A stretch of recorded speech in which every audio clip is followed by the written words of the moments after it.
नमस्कार, आपका स्वागत है इंडिया पब्लिक खबर में और मैं हूं आपके साथ अर्जिता मिश्रा। हरियाणा में चुनावी बयार पूरे जोर पर है। आने वाली 5 तारीख को वोटर्स यहां उम्मीदवारों की किस्मत का फैसला करेंगे और 8 अक्टूबर को रिजल्ट आने के बाद तस्वीर साफ हो जाएगी कि हरियाणा में सत्ता की राजगद्दी किसे मिलती है। लेकिन लगता है कि नतीजों से ज्यादा चिंता इस वक्त हरियाणा बीजेपी को अपने ही पार्टी में खिंची बगावत की तलवारों को मान मनौवल की म्यान में एडजस्ट करने की है, क्योंकि पार्टी में अब एक नहीं, दो नहीं, बल्कि तीन मुख्यमंत्री के दावेदार उभर कर सामने आ रहे हैं, जिसने बीजेपी की ना सिर्फ हेडेक बढ़ा दी है, बल्कि अंदर खाने चल रही इस बगावत की सुगबुगाहट से बड़ी टूट के आसार भी बढ़ गए हैं। दरअसल हरियाणा में विधानसभा चुनाव का बिगुल बजने के साथ ही बीजेपी उम्मीदवारों के नाम का ऐलान कर चुकी है और अब प्रत्याशी लोगों के बीच जा जाकर समर्थन मांग रहे हैं। बात करें मुख्यमंत्री पद की दावेदारी की, तो बीजेपी पहले ही साफ कर चुकी है कि नायब सिंह सैनी ही बीजेपी की ओर से सीएम फेस है। लेकिन ये बात लगता है पार्टी के ही कुछ बड़े नेताओं को खास रास नहीं आई।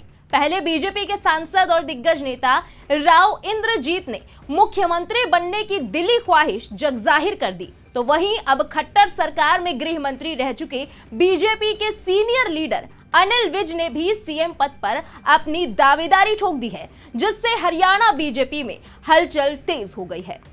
दरअसल बीजेपी की तरफ से अंबाला कैंट से उम्मीदवार अनिल विज ने कहा कि मैं जहां भी जाता हूं, लोग सवाल पूछते हैं कि आप तो सीनियर मोस्ट हो, ऐसे में आप मुख्यमंत्री क्यों नहीं बने।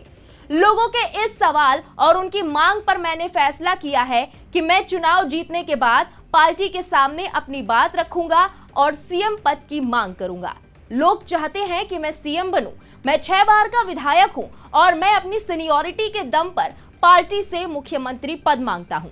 आज तक मैंने पार्टी से कुछ नहीं मांगा, लेकिन आज मांगता हूं। अगर मुझे मुख्यमंत्री बनाया जाता है तो मैं हरियाणा की तकदीर और तस्वीर बदल दूंगा।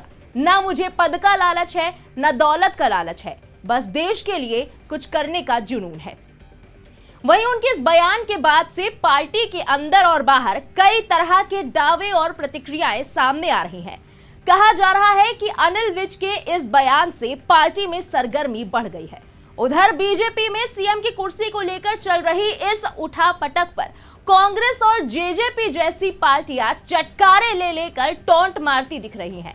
सोशल मीडिया प्लेटफॉर्म एक्स पर हरियाणा कांग्रेस के ऑफिशियल हैंडल पर शेयर करी गई एक पोस्ट में लिखा था, घोड़ों को नाल ठुकवाते देख मेंढकी ने भी पैर उठा लिए। पार्टी में कोई पूछ तो रही नहीं, अब इनको हर रोज नया तरीका खोजना पड़ता है ध्यान खींचने का। मनोहर लाल जी हरियाणा के साथ साथ इनका भी बेड़ा गर्क करके चले गए। वहीं कांग्रेस प्रवक्ता सुप्रिया श्रीनेत ने भी करारा तंज कसते हुए पोस्ट करके लिखा, सीएम तो खैर आप बनेंगे नहीं कभी अनिल विज जी, क्योंकि हरियाणा में तो बीजेपी का सफाया होने वाला है। लेकिन सिर्फ फुटअव्वल का लेवल देखिए आप, खट्टर जी पोस्टर से गायब, सैनी जी क्षेत्र छोड़ के भागे, विज जी दावा ठोक रहे हैं।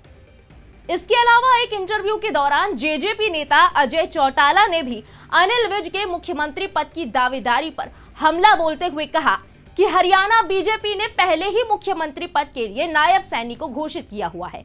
क्या बीजेपी अब 2 मुख्यमंत्री बनाएगी?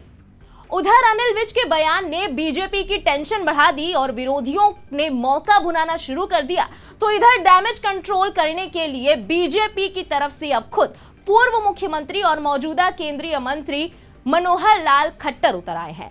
मनोहर लाल खट्टर ने साफ शब्दों में कहा कि दावेदारी पेश करने की चाहत कोई भी रख सकता है, इसमें कोई आपत्ति नहीं है। बीजेपी ने फैसला कर लिया है कि अगले मुख्यमंत्री नायब सिंह सैनी ही होंगे। यही नहीं, इससे पहले केंद्रीय मंत्री धर्मेंद्र प्रधान ने भी ये क्लियर कर दिया था कि अनिल विज ने एक पार्टी कार्यकर्ता होने के नाते ऐसा कहा होगा, लेकिन नायब सिंह सैनी भाजपा के मुख्यमंत्री पद का चेहरा है। हालांकि ये पहली बार नहीं है जब अनिल विज ने नाराजगी जाहिर की हो। इससे पहले मनोहर लाल खट्टर के सीएम पद से इस्तीफे के बाद पहले सीएम की कुर्सी के मजबूत दावेदार बनने के बावजूद मुख्यमंत्री ना बन पाने और फिर मंत्रिमंडल में भी जगह ना मिलने को लेकर अनिल विज की तल्खी देखने को मिली थी।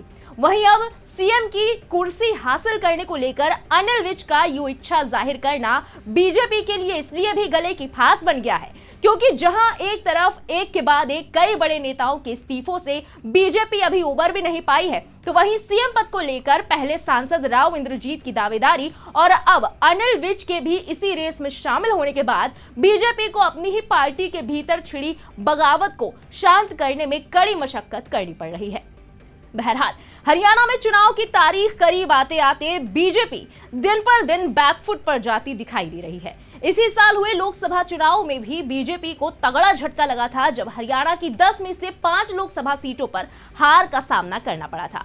ऐसे में देखना होगा कि अपनों की बगावत से उबरकर साख की लड़ाई बन चुके इस हरियाणा विधानसभा चुनाव में तीसरी बार जीत की पावर हैट्रिक बीजेपी लगा पाती है या नहीं। फिलहाल इस पूरी सियासी उठापटक पर आपकी क्या राय है, कमेंट में लिखकर जरूर बताएं। हरियाणा विधानसभा चुनाव से जुड़ी तमाम लेटेस्ट अपडेट्स और देश दुनिया की बाकी खबरों के लिए बने रहे इंडिया पब्लिक खबर के साथ। हमारे YouTube चैनल को सब्सक्राइब करें और बेल आइकन दबाना बिल्कुल ना भूलें।